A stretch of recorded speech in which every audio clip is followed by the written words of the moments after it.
Nun verlass ich diese Hütte meiner schönen Aufenthalt und durchstreich mit leisem Tritte diesen ausgestorbenen Wald. Luna bricht die Nacht der Eichen, Zephyr meldet ihren Lauf, und die Birken streuen mit Neigen ihr den süßsten Weihrauch auf.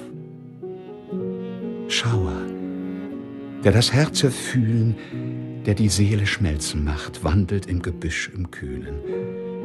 Welche schöne, süße Nacht! Freude, Wollust kaum zu fassen.